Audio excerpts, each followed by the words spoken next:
Bonjour à tous, avec l'aide de Dieu, nous allons étudier la Gemara, le traité Rosh Hashanah Daf Rav Bet Amud Aleph 22a. On est en train de parler de Kiddush HaChodesh, la sanctification du mois. Elle se fait, par la première étape, il y a des témoins qui ont vu la nouvelle lune entre le 29e jour du mois et le 30e jour du mois. Dans la nuit qui est entre les deux, ils ont vu la nouvelle lune. Et on a appris que même si c'est vendredi soir qu'ils ont vu la nouvelle lune, eh bien, ils vont profaner Shabbat pour aller témoigner qu'ils ont vu la nouvelle lune pour que le tribunal puisse déclarer le jour de Shabbat, premier jour du mois suivant. On avait appris la différence entre Nissan et Tish et les autres mois, mais le principe était qu'ils peuvent profaner le Shabbat pour qu'on va faire la sanctification du mois lorsqu'il faut. Et on a raconté qu'une fois, c'est arrivé qu'il y a plus de 40 paires de témoins, donc 40 fois 2 personnes qui avaient vu la nouvelle lune et qui sont passées par la ville de Loud pour aller à Yavne, pour aller rencontrer Rabban Gamliel, qui était chef du Sanhedrin, et là-bas a témoigné qu'ils ont vu la nouvelle lune. Et Rabbi Akiva les a retenus à Loud en leur disant qu'il y a déjà un groupe de témoins qui sont partis, ce n'est pas la peine que vous, les 40 paires de témoins encore, vous allez aller. Et Rabban Gamliel a envoyé un message à Rabbi Akiva en lui disant que c'est pas bien ce qu'il a fait, parce que il a dit à Rabbi Akiva, si tu retiens le public, tu l'empêches d'aller au tribunal, eh bien, à l'avenir, lorsqu'à nouveau ils vont voir la nouvelle lune, ils vont pas y aller, parce qu'ils vont dire, bon, il y a sûrement des autres, il faut laisser tout le monde aller jusqu'au bout, pas les retenir, parce qu'on dit, peut-être on va nous arrêter comme ça au milieu du chemin. Suite à ça, aujourd'hui, dans notre cours de 22a, la Gemara ramène une braïta qui ne va pas dire exactement la même chose que la Mishnah. Alors tout d'abord, la Gemara ramène la Mishnah qui dit Mas shavuyot ermabaim zug v'igvan Rabbi Akiva. Une fois, sont passés plus que 40 paires de témoins et à Loud, donc Rabbi Akiva les a empêchés, les a retenus d'aller à Yavne pour aller voir Rabban Gamliel. C'est ce que la Mishnah l'avait dit. Dans une braïta, c'est enseigner la chose de manière différente. Tanya enseigne dans une braïta. Amar Rabbi Yehuda, il a dit Chaz v'shalom chez Rabbi Akiva yigvan. À Dieu ne plaise de dire que Rabbi Akiva, c'est lui qui a retenu les témoins. Rabbi Akiva n'aurait pas fait une telle chose. Elle a seulement quoi? C'est Shisfar, donc quelqu'un qui s'appelle Shisfar ou Shizefer. Rosh Hashel Gader, c'était le chef de l'endroit qui s'appelle Gader. C'est lui que Igvan qui les a retenus. Alors d'après certains, la Braïta dit différemment, n'est pas d'accord avec la Mishnah. D'après certains, c'est vrai que c'est pas Rabbi Akiva qui les avait retenus, comme c'est écrit dans la Mishnah, mais vu que Rabbi Akiva était là-bas, et Rabbi Akiva n'a pas fait ce qu'il fallait pour dire à cette personne-là, ce chiseur, de lui dire de ne pas faire comme ça, alors Rabban Gamliel l'a envoyé dans la Mishnah, on a dit que c'est envoyé à Rabbi Akiva, mais dans la Braïta, c'est dit qu'il n'a pas envoyé à Rabbi Akiva, Rabban Gamliel a envoyé un ordre, Veoridu Migdulato, ils ont fait descendre Shisvar de sa grandeur, qui l'ont enlevé de son poste important, vu qu'il a fait quelque chose qu'il ne fallait pas. Rashi, etc. Il dit que Shisvar Karshmo, comme ça il s'appelle. Mishnah Matnitin. La Mishnah nous dit Av Ubno, si un père et un fils, Shira ou Etachodesh, qu'ils ont vu la nouvelle lune. Alors, on sait que dans la Torah, c'est interdit à des proches de famille de signer ensemble dans un contrat. Que dans un contrat, c'est des témoins, c'est interdit d'être des témoins ensemble. On ne peut pas être un témoin avec son père, ni avec un autre membre de famille. Il faut que ce soit quelqu'un qui n'est pas de la famille. Maintenant, si c'est un père et le fils qui ont vu la lune, eh bien, Yelchou, quand même, ils vont aller au tribunal. Et le Tanakama, donc l'opinion des Chachamim qu'on est en train d'apprendre, nous dit, la raison pourquoi ils vont aller, c'est pas parce qu'ils vont témoigner ensemble, parce qu'un père et un fils ne peuvent pas témoigner ensemble. Non pas parce qu'ils peuvent s'associer l'un à l'autre pour témoigner, elle a seulement la raison pourquoi ils peuvent aller ensemble. Que si un des deux a été rendu inapte, le deuxième peut s'associer avec un autre témoin. C'est-à-dire que si, par exemple, le fils, il n'a pas donné les bonnes réponses, on va dire, bon, tu es disqualifié, tu ne peux pas être témoin, mais ton père, lui, il a les bonnes réponses, eh bien on va dire le père, il va témoigner avec quelqu'un d'autre qui est venu, quelqu'un qui s'appelle Rouven par exemple, qui est arrivé, on dit, ah tiens, voilà, le papa avec Rouven, ou bien le fils avec Rouven ensemble, mais le père et le fils ensemble ne peuvent pas témoigner. Rashi, Matnitin, Avubno Shera Utachodesh, un père et un fils qui ont vu la nouvelle lune, ils vont ensemble au tribunal, chez Mi Passel, que si un va être disqualifié, non pas parce qu'il est disqualifié dans l'essence même, c'est-à-dire quelqu'un qui peut pas témoigner, il peut témoigner, mais juste il cachette mes filles. Peut-être il va trébucher littéralement dans sa bouche, c'est-à-dire il va pas dire la bonne réponse chez du coup lorsqu'ils vont faire l'examen qu'on apprendra plus tard dans Daf Rav Gimel. Chavdalet, qu'il y a donc des examens à faire. Donc si ces examens donc, vont être faits et il n'aura pas la bonne réponse, eh bien, on prend, si c'est pas le père, on prendra le fils. Si c'est pas le fils, on prendra le père, on va l'associer donc avec quelqu'un d'autre. Ça, c'est l'opinion des Chachamim, des sages, dans la première opinion de cette Mishnah Tanakama. Deuxième opinion, celle de Rabbi Shimon, Rabbi Shimon qui dit que Avubno, quand on a un père et un fils, Vechol Akrovim, et tous les proches, Sherim Ledut HaChodesh, bien qu'en général, ils ne peuvent pas témoigner ensemble, mais en ce qui concerne le témoignage de la nouvelle lune, ils peuvent témoigner ensemble. Donc Rabbi Shimon n'est pas d'accord avec Tanakama, avec les Chachamim, avec les sages. Il dit qu'un père et un fils peuvent y témoigner ensemble.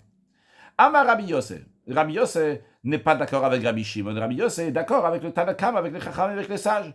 Et pas seulement qu'il est d'accord avec eux, mais en plus, il amène un récit, un incident, une histoire qui s'est passée qui montre que la halakha, la loi, l'est tranchée comme la première opinion, celle des sages.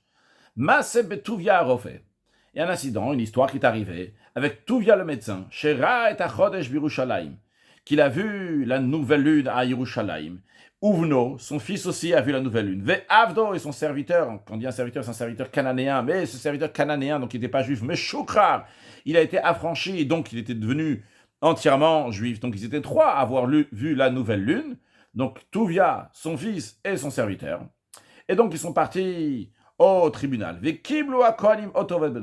Kohanim l'ont accepté ainsi que son fils comme témoin. Alors c'est très discuté dans les commentaires, il n'y a pas de réponse, j'ai pas trouvé en tous les cas. C'est qui ces Kohanim? Il y en a qui disent c'est le Beddin, le tribunal des Kohanim, mais ça ne change pas en tous les cas la réponse. Qu'est-ce qui faisait ce tribunal des Kohanim qui s'occupait des Kohanim en général pour le témoignage de la nouvelle lune? Peut-être ça veut dire tout simplement qu'ils les ont accueillis et ils leur ont dit que sachez que le tribunal va prendre uniquement vous et votre fils, monsieur Tuvia et votre fils, et non pas votre serviteur, ou Pasno et Tavdo, et ils ont déclaré son serviteur inapte à témoigner.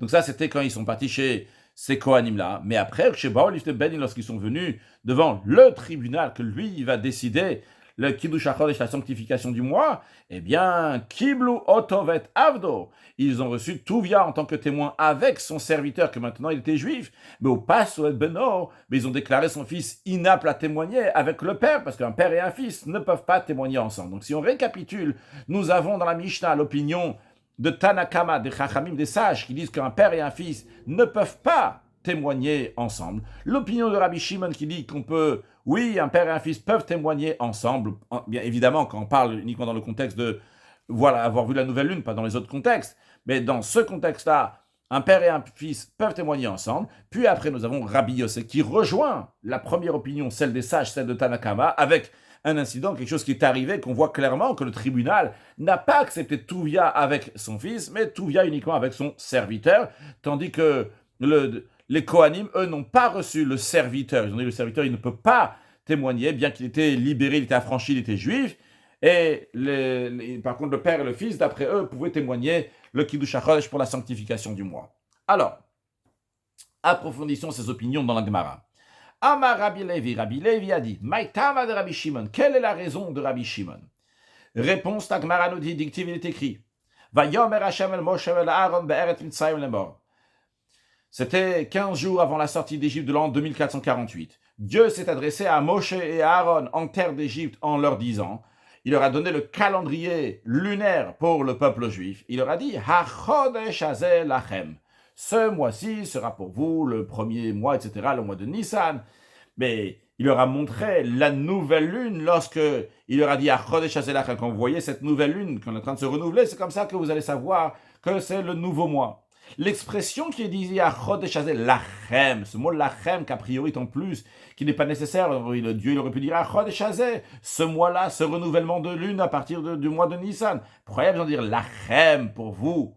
Eh bien, Rabbi Shimon, il interprète ce lachem pour vous en disant, Eidudzo, ce témoignage, teksheira bachem, sera kasher, sera valable lorsqu'il est formulé par vous, bien que vous, Moshe et Aaron, vous êtes des frères. Eh bien, vous pouvez témoigner ensemble sur le renouvellement de la lune.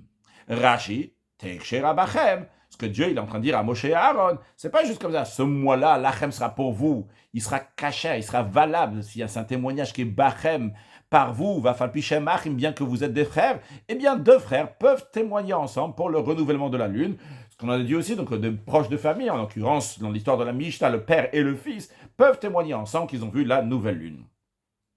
Ça, c'est l'explication de Rabbi Shimon.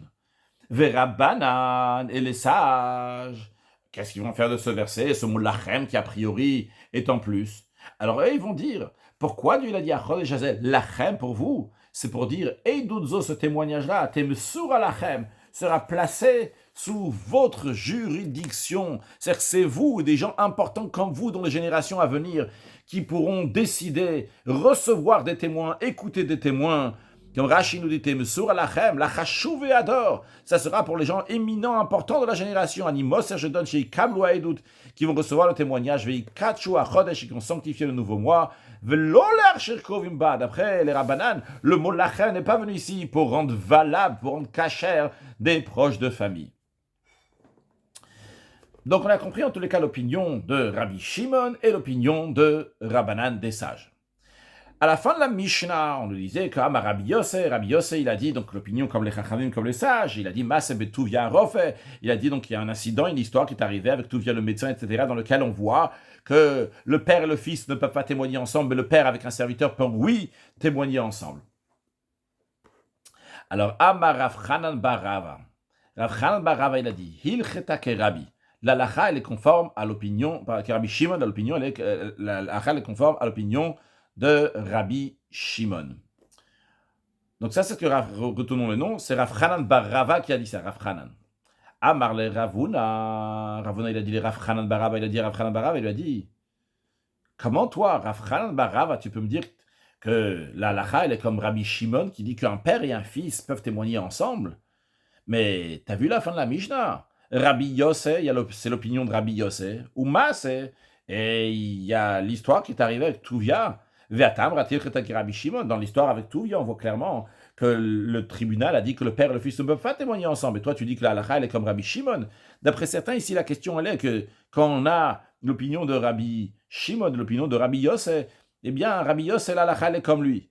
Donc déjà, c'est une question. En plus de ça, on voit que le Beddin, le tribunal, il a dit comme ça qu'on ne peut pas prendre le père et le fils en même temps. Alors, Amarlo, Rav Chanan s'est justifié à Ravuna en lui disant, écoute, vers Zimnin Sagin, pourtant plusieurs fois, Amrit Kamed Rav, j'ai dit devant Rav, à propos de ce sujet-là, donc un père et un fils qui témoignent en même temps pour la sanctification du mois que la halakha est comme Rabbi Shimon. J'ai dit, il est Rabbi Shimon. Velo Amar le Velo Midi. Et Rav ne m'a jamais repris. Alors, Ravuna, il a vu qu'il y avait quelque chose qui n'allait pas. Il lui a dit, Amarle, il lui a dit, Hechitane, dis-moi, comment tu as enseigné la Mishnah devant Rav pour qu'il te dise que la halakha est comme Rabbi Shimon?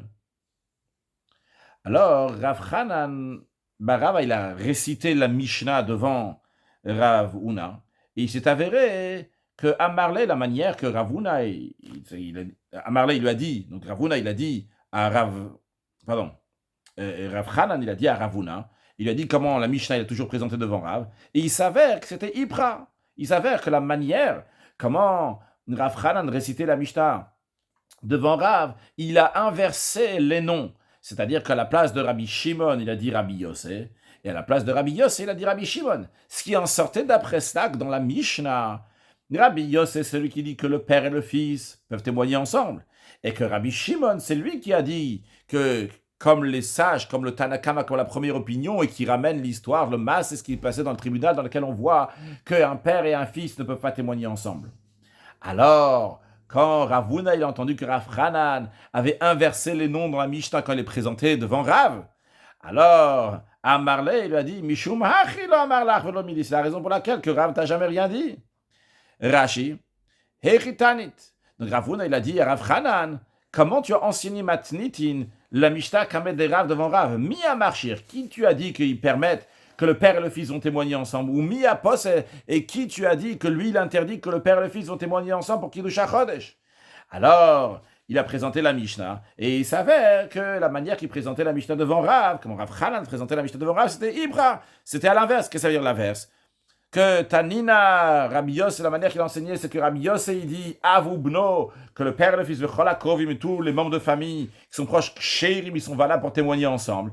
Et à Rabbi Shimon, c'est Rabbi Shimon qui a dit Masse Tuvia, l'histoire qui s'est passée avec Tuvia. C'est la raison pour laquelle que Rav ne l'a pas repris, comme il le dit dans le texte de Rashi, Amarle. Donc Ravuna, il a dit Rav Hanan Mishum Achi. Et c'est là la raison pour laquelle que Rav t'a jamais repris. Parce que des Aprat, des Rabbi Shimon, les Rabbi Yossé, tu as changé. À la place de Rabbi Shimon, t'as dit Rabbi Yossé. C'est la raison pour laquelle que le Amalach midi. C'est pour ça qu'il t'a rien dit qui Amrat Alacha qui Rabbi Shimon quand tu dis que l'Alacha est comme Rabbi Shimon. De Haïnou Rabbi Yossé, qu'en vérité, c'est l'opinion de Rabbi Yossé. Il écrit dans certaines versions qui Rabbi Yossé, il faut inverser que Rabbi Shimon, et que de Rabbi Shimon, il faut inverser que Rabbi Yossé, comme je l'ai dit. La Gemara conclut ce débat, ce sujet, en disant Amar Tavi Bere de Mari Tavi, Tavi, le fils de Mari Tavi, Amar Mar Ugva Mar Shmuel, Mar Ugva de Shmuel, Hilchetaka Rabbi Shimon, que la loi elle est tranchée comme Rabbi Shimon, qu'un père et un fils peuvent témoigner ensemble. Alors, à savoir qu'il y a d'autres versions qui disent que En Alacha qui Rabbi Shimon, et en effet, dans le Rambam, la Alacha elle est que En Alacha qui Rabbi Shimon, qu'un père et un fils ne peuvent pas témoigner ensemble. Continuons la prochaine Mishnah, Matznitin, avant de continuer, à savoir qu'il écrit dans la Torah, Al Tachet Yatraim Rachal Yot et Hamas, ne mets pas ta main avec un méchant pour être un témoin voleur. Mais dans la Gemara Sanhedrin, on apprend, on interprète ce verset en disant, Al Tachet et Hamas, ne reçois pas quelqu'un qui a un Ed Hamas, c'est un témoin qui est voleur, tu n'as pas le droit de le recevoir, toi, monsieur le tribunal. Donc c'est pas juste dans le sens simple qui est que tu n'as pas le droit de t'associer avec un témoin voleur, mais le tribunal n'a pas le droit de recevoir un témoin qui est voleur. C'est-à-dire que même si dans ce cas-là, on ne sait pas si c'est un voleur ou pas, dans un autre cas, peut-être le fait que dans un autre cas, on sait qu'il est voleur, eh bien, on n'a pas le droit de le recevoir en témoignage. Alors, la Mishnah nous dit, Elouen Absunim, voici ceux qui sont inaptes à témoigner à propos de la nouvelle lune. Hamesachet Bekubia, celui qui joue au dé. En vérité, Koubia, littéralement, c'est pas un dé, mais comme Rashi nous dit, il dit c'est des morceaux d'os, des osselets, qui jouent avec, en pariant, qu'est-ce qui va se passer si le mien, il va tomber comme un dé, si c'est va tomber sur tel numéro, ça va tomber sur un autre numéro. Ici, ils sont en train de jouer avec des osselets, comment l'osselet va tomber en fonction de ça, tel, il va donner de l'argent à tel. Ve'amura banan. Et les sages disent que quand c'est une asmarta, c'est un paiement qui n'est pas volontaire, que la personne ne voulait pas vraiment le donner. L'okania, c'est pas une vraie acquisition. C'est-à-dire que quand le dé il est tombé comme si le dé est tombé comme ça, alors Rouven doit donner à Shimon tant, Shimon doit donner à Rouven tant, eh bien, Rouven ne voulait pas vraiment donner ça à Shimon, et Shimon ne voulait pas vraiment donner ça à Rouven. Donc, il se trouve que si Shimon a oui donné à Rouven, alors Rouven n'a pas vraiment fait l'acquisition de cet argent, ça lui appartient pas vraiment. Parce que les sages disent que c'est une asmarta, c'est pas un paiement volontaire. Varem gazlanim, midera banan. Ils sont considérés des gazlanim, des voleurs d'ordre rabbinique. C'est-à-dire que d'après la Torah, d'après l'ordre biblique, ils ne sont pas considérés des gazlanim. Mais les sages les considèrent des gazlanim, des voleurs. Pourquoi ils ne sont pas considérés des voleurs d'après d'ordre biblique? Pourtant, quand on dit ici V'amura banan, à savoir que quand on dit V'amura banan, les sages disent, c'est pas que les sages ils ont dit, les sages ils nous disent que la Torah nous dit que quelqu'un qui fait un paiement qui n'est pas volontaire, c'est pas un gazlan. Alors la raison pourquoi ils ne sont pas appelés des gazlanim deoraita, pour qu'ils soient considérés des ed hamas, qui sont considérés des témoins voleurs d'après la Torah, parce que l'expression de gazlan, Eino karoi gazlan, Rashi nous dit, qu'est-ce qui est appelé gazlan? Elle a chotef miyadi, celui qui arrache de la main de quelqu'un. Pas quelqu'un qui va voler en cachette, ni quelqu'un qui va te dire, clairement, il te dit, ok, voilà mon dé, il est tombé comme ça, tu me donnes tant, si c'est tombé dans l'autre sens, eh bien c'est moi qui va te donner tant. Ça, c'est pas un gazlan qui arrache de la personne. L'autre, il lui a donné. Il n'a pas donné de son gré, mais en tous les cas, il lui a donné. Donc, c'est pas un gazlan. Le gazlan, c'est ce qui arrache de la main de l'autre, qui est dictive, comme il est écrit. Va yigzol et achanit miyada mitri. À propos de Benaya ou Ben Yoyada, on dit qu'il a volé, gazlan, va yigzol, l'épée de l'Égyptien. Donc l'expression qui est là-bas, va yigzol, et quand il a pris clairement là-bas de l'Égyptien, il ne s'est pas caché, il a pris officiellement devant l'Égyptien, il a arraché son épée. Lui, c'est un gazlan. Mais celui-là qui joue au dé, qui joue aux osselets, c'est pas un gazlan. Bien que c'est interdit, c'est pas un paiement qui a été fait volontairement de la personne de bon gré. Eh bien, il est considéré, donc les rabbanan ils disent qu'on ne va pas le faire, il ne va pas pouvoir témoigner. Donc lui, encore un autre, malve beribit, celui qui prête de l'argent avec intérêt. Alors la Torah l'interdit. Rouven prête à Shimon 100 euros, il n'a pas le droit de dire à Shimon tu dois me rendre 110 euros. Mais même si Shimon va lui rendre 110 euros, et ils ont transgressé l'interdiction, mais il lui a pas arraché, c'est pas un gazlan de la Torah, il lui a arraché de l'argent, c'est Shimon de son gré qui est venu, il a donné 10 euros. Rashi ou malve bivribit, la gazlan de Raitaou, c'est pas un gazlan d'ordre biblique. Les mifsele pour qu'il est disqualifié, Mishumal Tachet et Khamas, parce que la Torah elle dit ne mets pas ta main avec un témoin voleur, et donc qui traduit pour le tribunal de ne pas recevoir un témoin voleur. Il n'est pas un témoin voleur d'après la Torah. D'aminav chez Yaivle, parce que Shimon, de son gré, il a donné 10 euros en plus à Reuven lorsqu'il lui a rendu sa dette de 100 euros. Mais comme les sages ont dit qu'il n'est pas cachère pour témoigner. Ou Mafrich Yonim, de même ceux qui jouent aux courses de colombes, comme Rachidi Mafrich Yonim. Aïnunami Ken Kouvia, c'est aussi dans le même esprit que le dé, les osselets. Il dit, il t'est calmé, Yoner le Yoni. Si ta colombe, elle va aller plus vite avant ma colombe, eh bien, il faudra donner temps à l'un à l'autre, etc. Encore, les marchands, ceux qui font des affaires avec les produits agricoles de la 7e année, comme Rachid nous explique, qui font du commerce avec les fruits de la 7e année. La Torah, elle a dit que les produits agricoles de la 7e année en terre d'Israël, les ochla, tu as le droit de les manger. Velo l'ishora, mais tu n'as pas le droit d'en faire des affaires de la marchandise. Le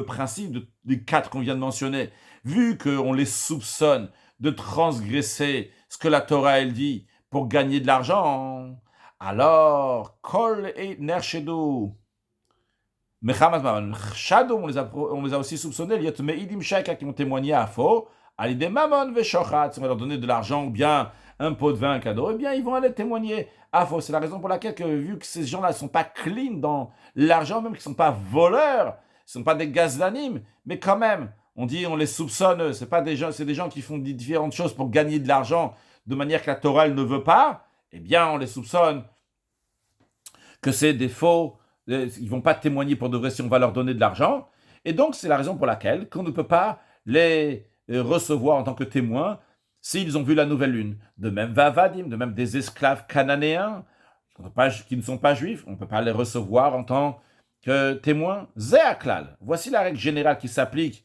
aux individus qu'on a mentionnés, c'est kol eidut she'en ha'isha kshera la, tout témoignage qu'une femme n'est pas apte à porter, parce que la Torah, elle dit Amdu shne anashim, que les 2 hommes vont se tenir devant le tribunal pour témoigner. De là, on apprend que uniquement les hommes peuvent témoigner, pas les femmes. Mais il y a certains cas que les femmes peuvent, oui, témoigner. Et on est en train de dire ici que tous les témoignages que les femmes ne peuvent pas témoigner, afem, eux aussi, enam ksherim là, ils ne sont pas cachés, ils ne peuvent pas témoigner. Rashi ve'a vadim, j'aurais dû faire avant le Rashi, et les serviteurs cananéens, ils sont psoulés de Raitaou. Ils sont disqualifiés, donc d'après la Torah elle dit qu'ils ne peuvent pas témoigner. On apprend ça, Rashi nous dit, basé sur ce qui est écrit dans la Gemara, Kalva Chomer Meisha, on le fait un raisonnement par a fortiori de la femme. Donc si déjà la femme qui a le droit de se marier avec un homme juif, et malgré cela, elle ne peut pas témoigner, alors un esclave que lui n'a pas le droit de se marier avec une femme juive, c'est sûr et certain qu'il n'a pas le droit de témoigner, qui était Amar Baba Kama, comme on dit dans la Gemara, Baba Kama. Maintenant, on vient de dire dans la Mishnah que tous ces gens-là, et si une femme ne peut pas témoigner, eux aussi ne peuvent pas témoigner. Mais la Gemara en déduit de là, qu'Aïcha Kshera là, mais lorsqu'il y a un témoignage qu'une femme est apte à porter, Afen Ksherim là, eux aussi, ils sont cachers pour faire ce témoignage. Dans quel cas la femme, on lui fait confiance, qu'elle peut témoigner. Rashi Aïcha Kshera là, une femme, donc on lui fait confiance. Tigon, comme par exemple les Aïd al Mitatadam, comme par exemple, donc de témoigner sur la mort de quelqu'un. Quelle est la nécessité, l'utilité de témoigner que quelqu'un, il est mort?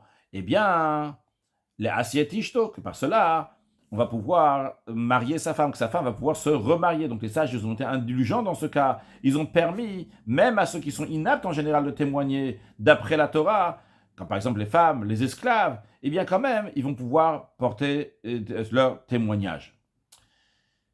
Vers le sota, de même, la sota, chez Nitmet Bistira, une femme soupçonnée d'adultère. C'est-à-dire, imaginons que Rouven il est marié avec Rachel, et il a dit à sa femme, Rachel, je veux pas que tu isoles avec Shimon. Et Rachel s'est quand même isolée avec Shimon, mais on ne sait pas si elle a fauté ou pas. Et il y a juste un témoin, et ce témoin-là n'est pas cachère même. C'est comme par exemple une femme qui dit, moi je suis sûr que cette femme a été souillée. Eh bien, du moment où la femme a été souillée, d'après même un témoin, eh bien, son mari ne pourra pas l'amener au Beth Amikdash, au temple, pour la faire boire ce qu'on appelle les eaux de la sota, pour voir si elle a fauté ou pas, s'il y a un seul témoin. Et on fait confiance à un seul témoin. Va le sota chenit, va bistir, dès qu'elle va pas boire. Alors, en tous les cas, ce que la Gemara est en train de dire, que la Mishnah a dit que tout témoignage que la femme n'est pas cachère, ils sont pas cachères. Sous-entendu, il y a de quoi déduire que si la femme, elle est cachère, eux aussi, ils seront cachères. Amar Ravashi, Ravashi, il en déduit de là.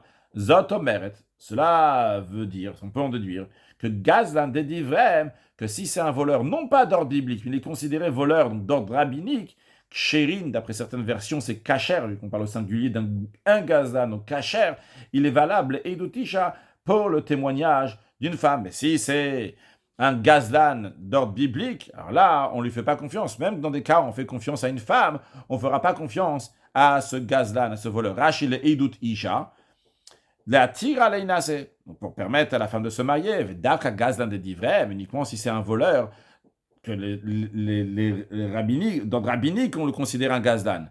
Dans ces cas-là, il peut témoigner un témoignage qu'une femme peut faire. Aval gazdan de Horaïta. Mais si la Torah le considère un gazdan de Chatzif, que cette personne-là, elle a l'audace, la befaresia, de transgresser ouvertement ce que la Torah dit. Lo yirshiru chacham ledutisha. Lui, les sages n'ont pas permis pour témoigner, faire un témoignage qu'une femme pourrait faire. Bien que les sages, ils ont rendu valable le témoignage d'un serviteur cananéen et d'une femme, par exemple dans le cas où ils vont témoigner que monsieur tel est mort et donc sa femme va pouvoir se marier, et bien que le serviteur et la femme des psoulé de Horaïta, eux ils sont disqualifiés d'ordre biblique et pourtant les sages ont permis dans ce cas-là, et bien quand même celui qui est un voleur et d'ordre biblique et qui vole ouvertement, il transgresse ouvertement, lui, on ne lui fait pas du tout confiance, même lorsqu'on fait confiance à des serviteurs ou à des femmes. Et on conclut ce chapitre avec une Mishnah qui nous dit Mishera et Achodesh, celui qui a vu la nouvelle lune dans la nuit qui est entre vendredi soir et samedi, et il doit aller au tribunal pour aller témoigner, mais veino yachol halech, il ne peut pas marcher jusqu'au bedin. Molichin oto alachamor, on a le droit de l'amener sur un âne, afilu bemita, même en cas de besoin, s'il faut le porter sur les épaules dans un lit. C'est-à-dire, il y a deux manières. Premièrement, qu'on nous dit qu'il va être mechamer, on va transgresser ce que est mechamer pendant Shabbat. On n'a pas le droit de mettre quelque chose sur un animal et après diriger l'animal d'aller dans un endroit. Donc, on n'a pas le droit de mettre cette personne qui est âgée ou malade et la mettre sur un âne et diriger l'âne. Et quand même, qu'il va témoigner au tribunal, on le met sur un âne parce qu'il ne peut pas marcher. Et si il le faut, eh bien, on peut même mettre sur les épaules. On prend un lit sur les épaules. Après, certains, on met le lit sur l'âne. Il n'y avait pas tout, c'est plus qu'on met. Il peut prendre le lit. Prendre le lit, c'est qu'il y a des gens qui vont porter maintenant. C'est encore plus que juste faire diriger un âne qui a un lave, qui est un interdit. Là, carrément, ils vont porter du domaine privé au domaine public. Après, ils vont porter 4 coudées dans le domaine public. Eh bien, on a le droit de faire ça pour que cette personne-là va arriver au tribunal. Rashi, Bishira et Achodesh, celui qui a vu la nouvelle lune, etc. Et il ne peut pas marcher. Markivinoto, on le met sur les épaules. On dit Av Shabbat, même pendant Shabbat. Ve'im tzode lahem. Et s'il y a des embuscades, des gens qui les guettent pour les déranger sur le chemin, eh bien, l'okrim beyadam baklot, ils ont droit de s'armer en prenant des bâtons en main ou bien d'autres choses, donc de prendre des armes. Comme Rashi nous dit, vim tzodelaim, l'expression de tzodé, qui guettent, qui attendent. Im yesh orvim bader, s'il y a des guetteurs sur le chemin qui veulent les empêcher pour pouvoir arriver au tribunal. Kemo ve'ata tzodé et nafshi. Rashi dit que le mot tzodé ressemble au mot que David Amalek, il a dit au roi Shaoul, que tu guettes mon âme, tu veux prendre mon âme. C'est qui ces gens-là qui faisaient des embuscades pour les Juifs qui voulaient aller témoigner au tribunal? Ve'habaitosim ve'akutim.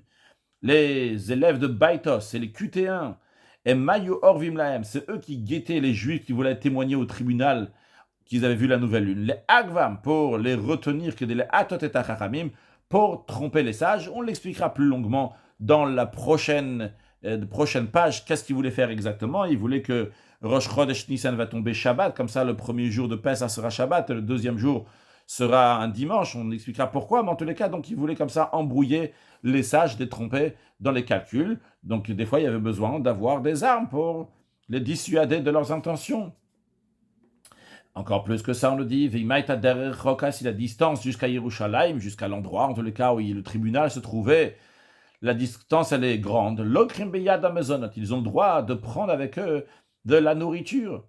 Pourquoi? La Mishnah conclut tout ça. Pour nous dire que pour un trajet d'une nuit et d'un jour, les témoins qui ont vu la nouvelle lune profanent le Shabbat, ils sortent pour témoigner qu'ils ont vu la nouvelle lune.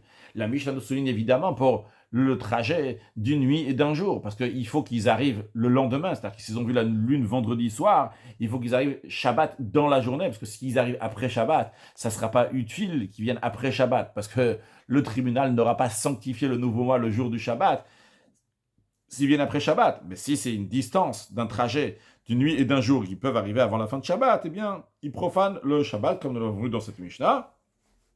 Et quelle est la raison à tout cela? Quelle est la raison, quelle est la source qu'on a le droit de le faire? Parce qu'il est dit, El Moadé Hashem, voici les fêtes d'Hachem, vous allez désigner ces fêtes en leur temps. Donc il faut tout faire pour que le Rosh Chodesh va être fixé en son temps. Et par cela, donc on conclut, Baruch Hashem, le premier chapitre de Rosh Hashanah, Adranalach Arba Rosh Hashanim, on reviendra vers toi, ce chapitre, Arba Rosh Hashanim, Bezrat Hashem. Et on continue le chapitre 2 maintenant avec la Mishnah. Imena Makirimoto. Si cette personne qui vient témoigner au tribunal qu'il a vu la nouvelle lune, il se déplace pendant Shabbat, eh bien, mais Shalchinimo Acher Le'aido. Même pendant Shabbat, on va le faire. Donc, c'est toujours comme ça qu'il y a besoin de quelqu'un d'autre. Je dis même pendant Shabbat, il y a quelqu'un d'autre aussi qui va aller avec lui. Rashi Imen Makirinoto.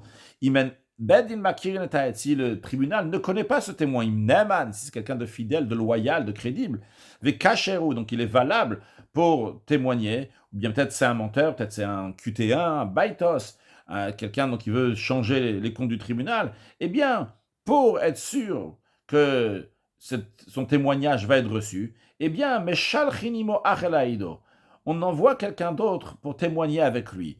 Qu'est-ce que ça veut dire? D'abord, c'est qui Meshalchinimo? Rachid dit Meshalchin Beddin Shebeiro, le tribunal qui est dans sa ville, envoie quelqu'un d'autre avec lui. On verra plus de détails dans la Gemara qu'on fera dans le prochain cours. Qu'est-ce que ça veut dire Makirin Oto? Qu'est-ce que ça veut dire Acher Leaido? En tous les cas, le sens simple, donc on met quelqu'un d'autre avec lui. C'est-à-dire que, imaginons que Rouven, il a vu la nouvelle lune, et on ne sait pas maintenant si Rouven va aller au tribunal, mais le tribunal va dire Rouven, d'où il débarque, on ne connaît pas, peut-être c'est quelqu'un qui tourne la tête.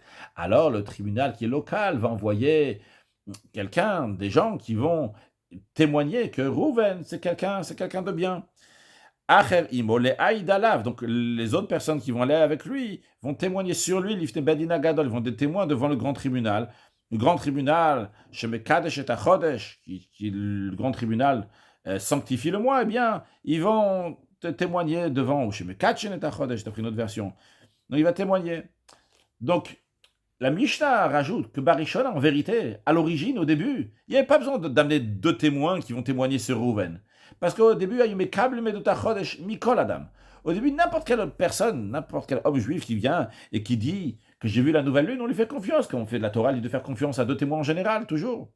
Mais Michel Kilo Baitosim, lorsque les Baitosim, ils ont perturbé le processus de la sanctification de la nouvelle lune, comme Rashi nous dit Mefaresh Bigmara, on va expliquer dans la Gemara, on verra ça dans le prochain cours, dans l'autre côté de la page, dans 22b. Alors quand ils ont commencé à perturber, ils ont décrété qu'ils vont recevoir le témoignage uniquement de ceux qui sont connus pour être des juifs loyaux et de confiance. Et c'est pour ça donc, il y avait d'autres autres personnes qui venaient avec eux. Conclure avec une halakha. Comme nous l'avons dit, l'halakha, elle n'est pas comme Rabbi Shimon, elle est comme les chachamim, comme les sages, qui disent qu'un père et un fils ne peuvent pas témoigner ensemble.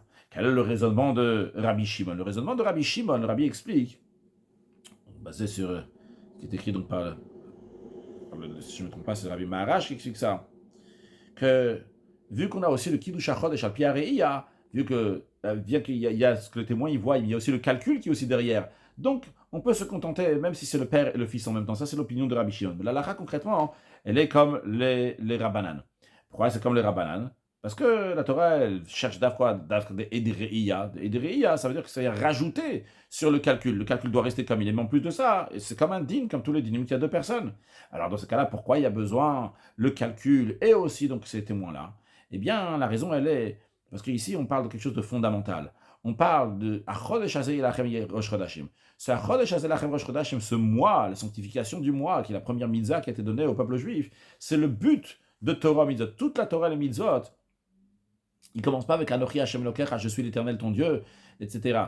Mais ça commence avec quoi? Avec Achodesh Hazeh Elachem Rosh Chodashim. Que le but, c'est quoi? C'est que le juif va faire un chidouche, va faire une nouveauté dans la création. Et c'est la raison pour laquelle on a besoin aussi bien. Donc le chidouche, cette nouveauté qui a donné au peuple juif, et on a besoin qu'il va voir aussi bien le côté donc logique qu'il y a dans cela, et aussi la force donc spirituelle et divine qui est ensemble, et uniquement quand on a deux ensemble à ce moment-là, donc on peut servir à Kadosh Baruch Hu comme il faut, et accueillir Mashiach Now. Une excellente journée.